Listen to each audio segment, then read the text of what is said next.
Hello friends, welcome to Engineering Funda family.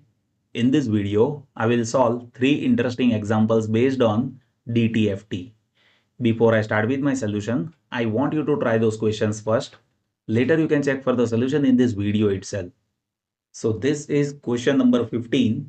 Freeze the video and try it by your own. This is question number 16. Freeze the video and try it by your own. And this is last problem of this video.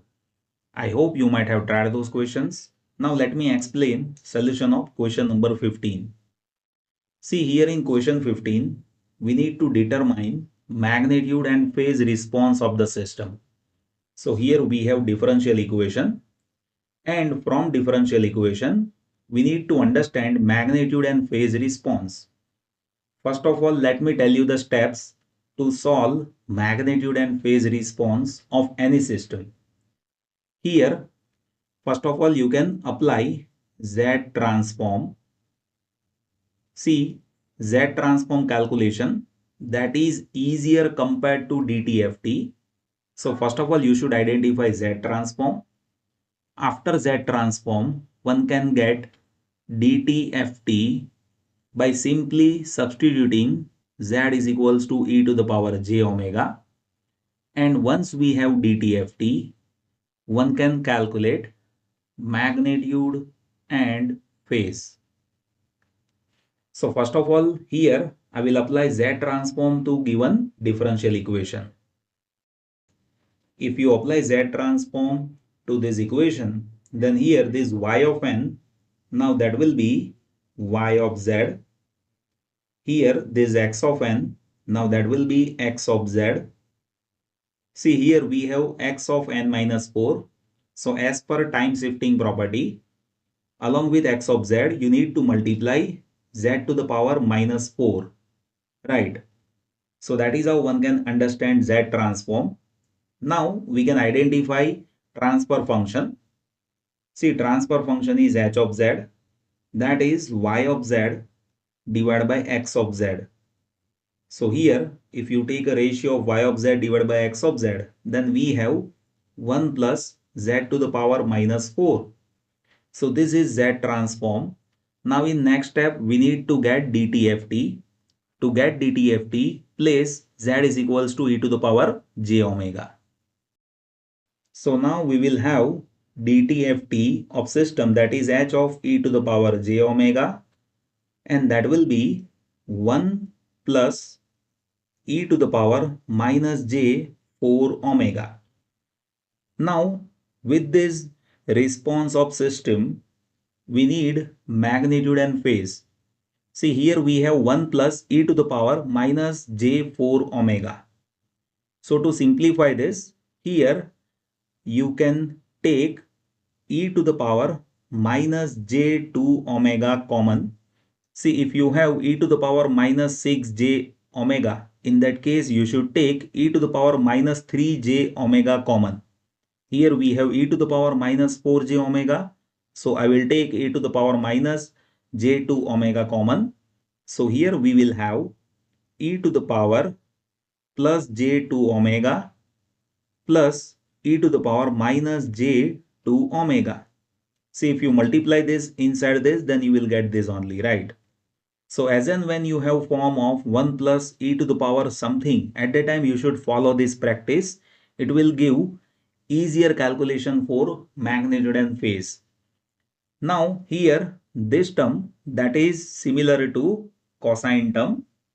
One should know, if you have cos of theta, then that will be e to the power j theta plus e to the power minus j theta divided by 2. So we can convert this in form of cos of angle. So here what I can do is I can divide 2 and multiply 2. So here we have 2 times of e to the power minus 2j omega cos of angle theta is 2 omega over here. Now we have system response and we want magnitude and phase. See, magnitude and phase, that is quite simple from this equation. Here if you talk about magnitude, then magnitude will be mod of h of e to the power j omega. Here, see, we have 2 times of cos of 2 omega, that is magnitude. And here we have e to the power minus j2 omega. Always remember e to the power j theta, that will be phase. So here, when you talk about phase, then that is angle of h of e to the power j omega. Here angle is e to the power j theta, where here theta is minus 2 omega. Right. So that is how one can understand magnitude and phase. And for this type of calculation, you should follow this process. If you don't have 1 plus something, in that case, you will have to separate real and imaginary part, and then you will have to calculate magnitude and phase. But for this type of calculation, you should follow this practice. Right.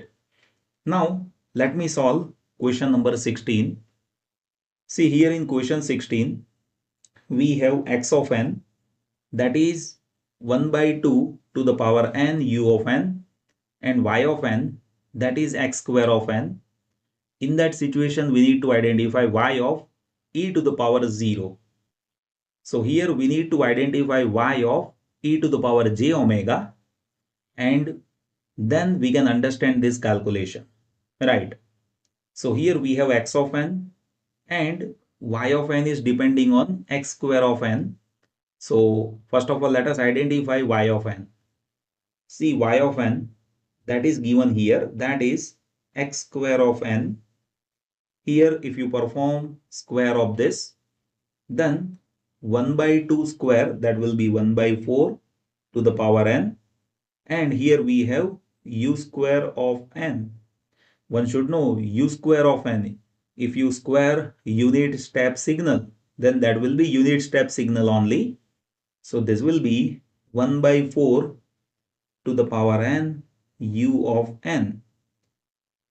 Now we have y of n, and I told you that if you want DTFT, then first of all you should apply Z transform. The reason is one can easily remember the equations of Z transform. It is bit tricky to remember equations of DTFT directly, right? So here I'll be following same practice. Here I'll apply Z transform, and for Z transform, let me tell you the equation. See, if you have a to the power n u of n, then for Z transform, we have Z divided by Z minus a. So for this, we will be having Z transform, that will be y of z, and here a is 1 by 4. So we have Z divided by Z minus 1 by 4. Now from Z transform, we can understand DTFT means we want y of e to the power j omega. So now for DTFT, what I'll do is I will be applying Z is equals to e to the power j omega. Now here when you substitute this, you will get DTFT means y of e to the power j omega. Here instead of z, we need to place e to the power j omega, right? And you will get DTFT. Now here if you observe, question is to identify y of e to the power 0. So if you want y of e to the power 0, then see here j omega, that has to be 0. So e to the power 0 divided by e to the power 0 minus 1 by 4. So that is 1 divided by 1 minus 1 by 4. In denominator we have 3 by 4. So in numerator it will be 4 by 3. So our answer is 4 divided by 3. Right. So that is how one can understand calculation. See, it is a bit tricky to remember equations of DTFT. So I usually calculate things based on Z transform. For Z transform, we have done enough practice. You can easily remember equations of Z transform. And to get DTFT, substitute Z is equals to e to the power j omega. Then you will get DTFT, and then you can have magnitude and phase. Right. Now, let me solve last question of this video. See here in last question we have x of n that is given in form of sequence, and we need to get integration of x of e to the power j omega where limit is there from minus pi to pi. So first of all we need x of e to the power j omega. See, if you have sequence then you can directly apply DTFT. See, if you want x of e to the power j omega, then for sequence basic equation is summation where n is ranging from minus infinite to plus infinite, x of n e to the power minus j omega n. This is standard equation. Now with this equation there are few basics that you need to understand. Here see, we have arrow means value of n that is 0. Over this side we have value of n that is 1. Over here we have minus 1, minus 2 and minus 3. So that is how we have range of n, right? So here what I'll do is I'll be applying this sequence with this x of n. So at n is equals to minus 3 we have value 1. So x of n is 1 when n is minus 3. So e to the power minus minus plus j3 omega. Now let us apply n is equals to minus 2 where value is 1. So 1 into minus minus plus j2 omega over here. Then here we have 0, so you don't need to write this. Then we have 5 for n is equals to 0. So here we have coefficient 5 for n is equals to 0 means e to the power 0. And then we have value 1 for n is equals to 1. So 1 into e to the power minus j omega n where n is 1. So minus j omega. That is how we have a sequence. Now let me simplify this. This is e to the power j3 omega plus e to the power j2 omega plus here we have 5 plus e to the power minus j omega. Now we have x of e to the power j omega. So we can do integration. So let us identify this integration. So now we want integration of x of e to the power j omega where omega is there from minus pi to plus pi, right? Now what I'll do is I'll substitute this x of e to the power j omega. Now this integration that is quite simple. Let me explain that. See here e to the power j3 omega, that will be e to the power j3 omega divided by j3. Then here we have e to the power j2 omega, that is e to the power j2 omega divided by j2. Here we have 5, so 5 into omega.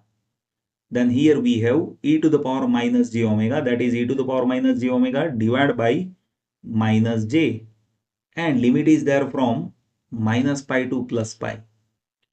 Now we can apply limits over here, but remember, see this calculations that will be always 0. Only value will be there with this calculation. Let me show it for one of this. Like you see, if you have this term e to the power j3, instead of omega substitute first limit, that is pi, minus e to the power j3 omega where substitute the limit minus pi, so minus pi, and here we have j3 in denominator. So if you substitute j2, then here we will have to multiply 2 and here we have 3 in denominator, right? So what is this? See, this is sine of 3 pi. So this will be 2 by 3 sine of 3 pi, and sine of pi, sine of 2 pi, sine of 3 pi, that is always 0.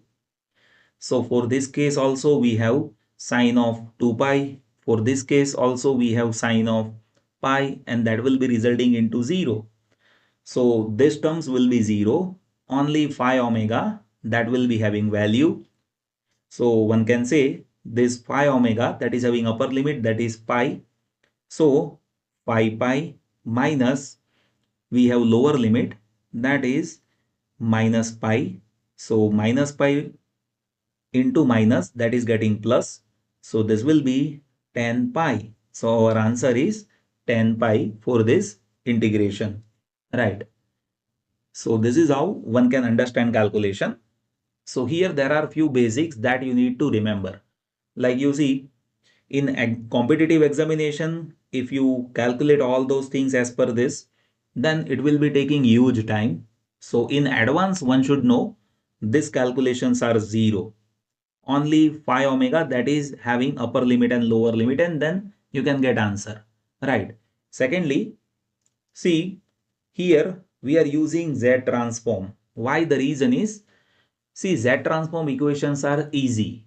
So as and when you have questions based on DTFT, first of all, if you calculate Z transform, and after that, if you substitute Z is equals to e to the power j omega, then calculation becomes easier, right? So these are the standard practices that one should follow to solve problems based on DTFT. I hope now you are having fair enough idea. Still, if you have any confusion, just post that in comment section. I'll be happy to help you. Thank you so much for watching this video.